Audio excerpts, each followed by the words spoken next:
मित्रों, हिंदू शास्त्रों के अनुसार वैसे तो कई लोग हैं, लेकिन इनमें से दो ऐसे लोग हैं जहां मनुष्य की मृत्यु के बाद उसकी आत्मा जाती है, स्वर्ग में या नर्क में। वैसे हिंदू शास्त्रों में सामान्य धारणा है कि स्वर्ग और नर्क मनुष्य के कर्मों से निर्धारित होती है।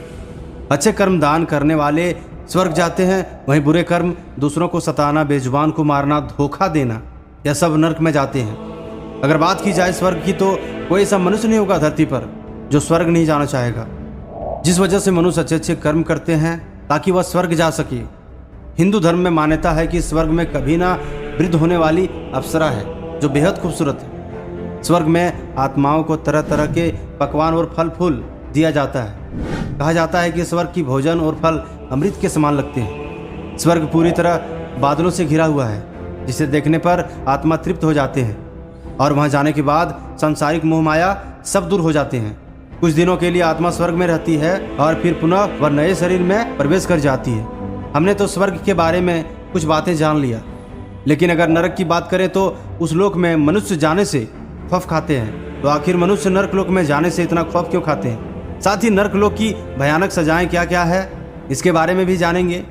इससे पहले अगर हमारे चैनल में नए हैं तो चैनल को सब्सक्राइब कर लें और बेल आइकन को दबाना ना भूलें, ताकि आप तक वीडियोज़ के नोटिफिकेशन पहुँचते रहे। मित्रों, गरुड़ पुराण नाम आप सबने जरूर सुना होगा। ये विष्णु पुराण का एक हिस्सा है। इसमें भगवान विष्णु और पक्षियों के देवता गरुड़ के बीच हुए संवाद का जिक्र किया गया है। इस ग्रंथ में मृत्यु के बाद होने वाले गतिविधियों का ब्यौरा दिया गया है, जैसे मरने के बाद क्या क्या होता है और कर्मों के कैसे फल और कैसी सजा मिलती है। स्वर्ग और नरक का सिद्धांत भी इसी ग्रंथ में दिया गया है। इस ग्रंथ का एक भाग पूर्ण रूप से कर्मों के लिए दी जाने वाली सजाओं पर आधारित है। तो चलिए जानते हैं कि सबसे भयानक सजाएं क्या क्या है। पहला सजा, तमिस्त्रम। ऐसा कहा जाता है कि जो लोग दूसरों के पैसे लूटते हैं उन्हें अमदूत रस्सी में बांधकर नरक में मारते हैं। अगर वो बेहोश हो जाते हैं तो उनके होश में आने के बाद फिर उन्हें पीटा जाता है। दूसरा सजा, अंधतम अत्रसम। गरुड़ पुराण के अनुसार नरक का ये हिस्सा उन पति या पत्नियों के लिए होता है जो अपने पति या पत्नी के साथ तब तक ही रहते हैं जब तक उनके पास पैसा और खुशी रहती है। इसमें भी तमिस्त्रम जैसी सजा देने का प्रावधान है। तीसरा सजा, रोरावम। ये सजा उन पापियों के लिए है जो दूसरों की दौलत पर ऐश करते हैं और उनकी खुशियां छीन लेते हैं। ऐसे पापियों को सांपों से भरे हुए एक कुएं में धकेल दिया जाता है। चौथा सजा, कुंभीपाकम। ये सजा उन पापियों के लिए है जो अपनी स्वार्थ के लिए जीवों को मारते हैं। ऐसे पापियों को बड़े बर्तन में गर्म तेल डालकर तला जाता है। पांचवा सजा, असीता पत्रम। ये सजा उनके लिए है जो अपने काम को सही से नहीं करते और उनकी लापरवाही से किसी और को भुगतना पड़ता है। ऐसे लोगों के शरीर को नुकीले धार वाले चाकू से गोद दिया जाता है और फिर कोड़े बरसाए जाते हैं। छठा सजा, अंधकूपम। ये उन लोगों के लिए होता है जो बुरे स्वभाव के होते हैं और उनको अच्छे लोगों को परेशान करने और सताने में बहुत मजा आता है। इसमें पापियों को ऐसे कुएं में डाल दिया जाता है जिसमें कई खतरनाक जानवर और सांप होते हैं। सातवां सजा, तप्त मूर्ति। जो लोग सोने या अन्य किसी धातु को चुराते हैं उन्हें नरक की गर्म आग में जिंदा जला दिया जाता है। आठवां सजा, कृमि भोजनम।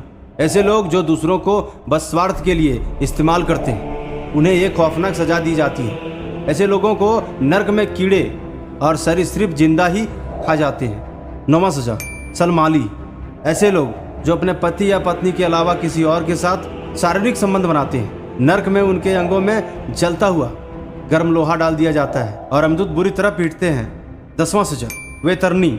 ऐसे शासक जिन्होंने अपने पद का गलत उपयोग किया हो उन्हें एक नदी से होकर गुजरना पड़ता है। ऐसा माना जाता है कि ये सबसे खतरनाक सजा है। इस वेतरनी नदी में मानव शरीर, उनकी खोपड़ियाँ, कंकाल और खून और कई गंदी चीजें पड़ी रहती है। इसमें लोगों को ये सारी चीजें खानी पड़ती है। 11वां सजा, पुयोदुकम। ऐसे मर्द जिन्होंने महिलाओं के साथ संभोग किया हो और उन्हें धोखा देकर छोड़ दिया हो उन्हें नरक में जानवर समझा जाता है और मल मूत्र से भरे इस कुएं में डाल दिया जाता है। 12वां सजा, याविची। ये नरक उनके लिए है जिन्होंने झूठी कसम खाई हो या झूठी गवाही दी हो। उन लोगों के शरीर में आग लगाकर ऊंचाई से फेंक दिया जाता है। वो लोग सतह पर पहुंचने से पहले ही राख हो जाते हैं। 13वां सजा, राक्षसो भोजनम। ऐसे लोग जिन्होंने जानवर की बलि दी हो और उसके बाद उसका मांस खाया हो उन्हें इस नरक में लाया जाता है। जितने जीवों को पापियों ने मारा होता है वो सारे यहाँ उपस्थित होते हैं और उनको चीर कर खा जाते हैं। 14वां सजा, दंत सुकम। जो लोग जीवों के मांस का और उनके शरीर का व्यापार करते हैं उन्हें यहाँ लाया जाता है, और कुछ राक्षसी जीव उन्हें जिंदा खा जाते हैं। गरुड़ पुराण की इन सजाओं पर यकीन कर लिया जाए तो जरूर ही दुनिया से पाप मिट जाएंगे। इन्हें जानकर किसके मन में खौफ नहीं पैदा हो जाएंगे। कुछ लोगों का मानना है कि धरती में ही स्वर्ग और नर्क है। यहाँ जिसके पास धन है उसके पास ना ही रोग और ना ही कोई तकलीफ है, तो इसे स्वर्ग कह सकते हैं। वहीं जो कष्ट और तकलीफ से गुजर रहे हैं वह नर्क में जी रहे हैं। तो आप जब तक इस धरती पर रहें, अच्छे कर्म करें, दूसरों को ना सताएं और खुद खुश रहें और दूसरों को खुश रहने दें। अगर आपको यह वीडियो अच्छा लगा होगा तो कमेंट कर हमें जरूर बताएं। धन्यवाद।